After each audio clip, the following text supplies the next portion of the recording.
1 Pierre, chapitre 2, verset 9. Mais vous êtes une race élue, un sacerdoce royal, une nation sainte, un peuple acquis, afin d'annoncer les vertus de celui qui vous a appelé des ténèbres à sa merveilleuse lumière. En Israël, seuls les descendants d'Aaron, issus de la tribu de Lévi, pouvaient être prêtres. C'était le sacerdoce selon la lignée d'Israël. Mais selon l'Épître aux Hébreux, Jésus est né de la lignée de David, de la tribu de Juda. Il est venu à nous en tant que prêtre selon l'ordre de Melchisédek. Ainsi, Jésus n'est pas venu seulement comme prêtre pour Israël, mais comme roi et prêtre pour Israël. Or, le roi d'Israël n'avait pas le droit d'assumer la fonction sacerdotale. Certains rois qui ont tenté de s'approprier le sacerdoce ont été punis, ce fut le cas de Saül et également d'Ozias. Jésus est venu à nous en tant que Messie, accomplissant les 3 fonctions, prêtre, prophète et roi. Un homme ne peut pas porter seul une telle charge. Seul Jésus, vrai Dieu, devenu homme, pouvait l'assumer. Et Jésus est allé encore plus loin, il s'est offert lui-même comme le dernier sacrifice selon l'ancienne alliance.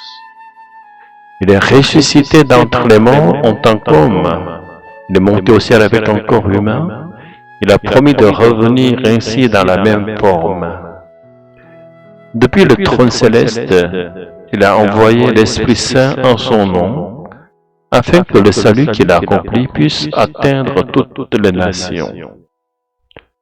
Jusqu'à son retour comme juge, il continue aujourd'hui encore à la droite du Père, à intercéder comme prêtre céleste, afin que par l'œuvre du Saint-Esprit, le plus grand nombre d'âmes possibles reçoivent non le jugement final, mais le salut final. Lorsque l'on regarde l'histoire de l'Ancien Testament, on comprend que le salut, une fois reçu, n'est pas un salut éternel. Le peuple d'Israël avait bien été l'objet du salut de Dieu lors de l'Exode. Cependant, dès que les épreuves commencèrent dans le désert, ils se mirent à regretter leur vie d'esclaves en Égypte avant leur délivrance, murmurant et se plaignant contre Dieu. C'est pourquoi, à l'exception de Josué et de Caleb, aucun membre de la première génération sorti d'Égypte n'est entré en Canaan, la terre promise. Mais Moïse, le représentant de ce peuple, ne put y entrer. Ce fut la 12e génération accompagnée de Josué qui y entra finalement. Si Canaan symbolise le pays du salut, le royaume de Dieu, alors on comprend que la doctrine selon laquelle un salut reçu une fois serait un salut éternel est une illusion.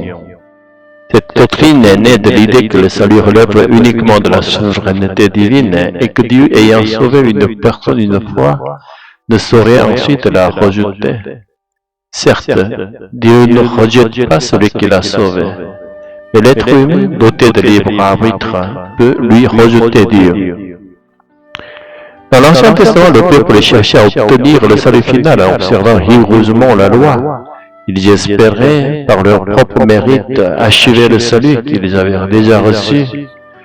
Mais l'observance de la loi ne dépend pas de la force humaine, elle dépend de la puissance du Saint-Esprit qui marche avec l'homme.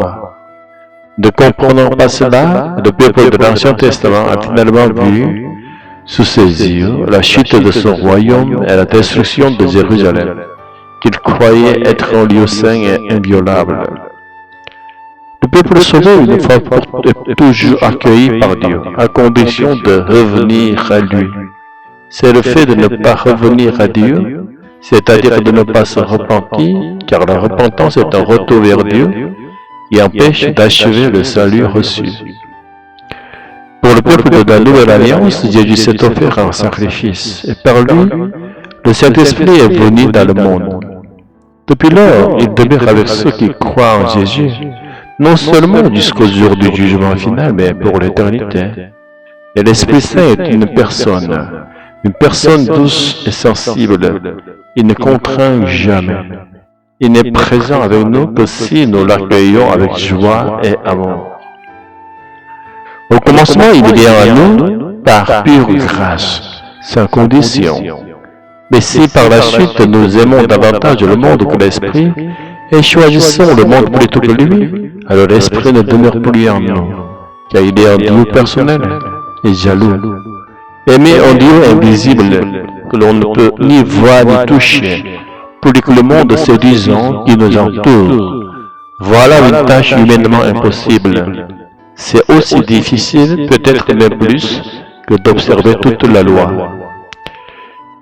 Mais si, malgré cela, nous en venons à aimer le Saint-Esprit plus que le monde, c'est uniquement parce que Dieu nous a choisis et qu'il nous a fait don d'une grâce indicible. Chérissons et honorons cette grâce.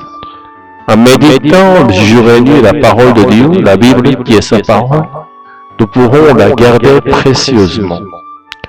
Alors dans ce monde, nous deviendrons de véritables prêtres royaux, les représentants de Jésus. Nous serons ce peuple saint qui, sur la terre, fait advenir le royaume de Dieu. Nous vivrons dans cette lumière surnaturelle, celle qui illuminait la terre avant la création du soleil et de la lune, selon la parole de Dieu. Car nous sommes en Jésus-Christ, lui qui est la lumière du monde.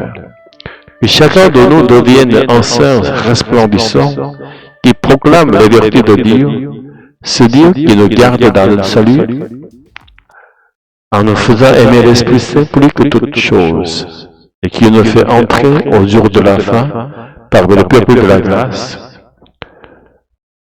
Je le demande au nom du Seigneur Jésus. Amen.